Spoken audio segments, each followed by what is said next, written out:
മദ്രസയിൽ നിന്ന് പഠിക്കുന്നത് ജീവിതത്തിൽ പകർത്താനുള്ളതാണ്. വുളൂഇന്റെ ദുആ പഠിച്ചിട്ട്, ഖുനൂത്ത് പഠിച്ചിട്ട്, വജ്ഹത്ത് പഠിച്ചിട്ട്, പരീക്ഷയ്ക്ക് എഴുതിയിട്ട് സർട്ടിഫിക്കറ്റ് വാങ്ങിയിട്ട് ഫ്രെയിം ചെയ്ത് ചുമരിന്റെ മേലെ തൂക്കാൻ മാത്രമുള്ളതല്ല. പഠിച്ചാന്ന് മുതൽ കണ്ണടഞ്ഞ് ദുനിയാവെന്ന് പിരിയുന്നത് വരെ ഖൽബിൽ കൊണ്ട് നടക്കുകയും ആവശ്യമുള്ള സമയത്ത് അള്ളാഹുവിനോട് ഉണർത്തുകയും പറയുകയും ചെയ്യേണ്ടുന്നതാണ് മദ്രസയിൽ പഠിക്കുന്ന എല്ലാ സംവിധാനങ്ങളും. സ്കൂളിൽ പഠിക്കുന്നത് നമുക്ക് ആവശ്യമാണ്. സ്കൂൾ തുറക്കാൻ പോവുകയാണ്. എല്ലാ വിഷയത്തിലും നമ്മുടെ മക്കളെ അള്ളാഹു ഉന്നതിയിൽ എത്തിച്ചേരട്ടെ.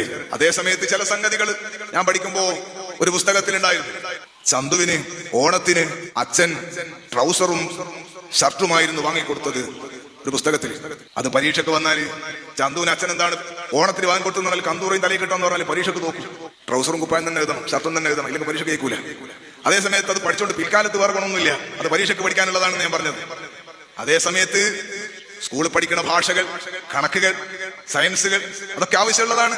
അപ്പൊ എല്ലാ വിഷയത്തിലും പഠിക്കണം. അതേസമയത്ത് മദ്രസയിൽ പഠിക്കുന്ന ഒരു സംഗതിയും, മദ്രസയിൽ നിന്ന് നമ്മുടെ ഉസ്താദുമാര് പഠിപ്പിക്കുന്ന ഒരു സംഗതിയും അലിഫ് മുതൽ തുടങ്ങി നിങ്ങൾ പിരിയുന്നത് വരെ നിങ്ങൾ കിട്ടുന്ന ഓരോ സെക്കൻഡും അത് ജീവിതത്തിലെ ഏറ്റവും വിലപിടിപ്പുള്ളതാണ്. ഏതെങ്കിലും ഒന്ന് മിസ് ചെയ്താൽ ചില ആൾക്ക് തോന്നും ഈ മദ്രസ എന്ന് 1 മണിക്കൂർ ഒരു ദിവസം പോയിട്ടില്ലെങ്കിൽ സാറില്ല. അങ്ങനല്ല, ഒരു ദിവസം പോയിട്ടില്ലെങ്കിൽ മോനെ എന്റെ ജീവിതത്തിൽ ഏറ്റവും പ്രധാനപ്പെട്ട നഷ്ടമാണത്.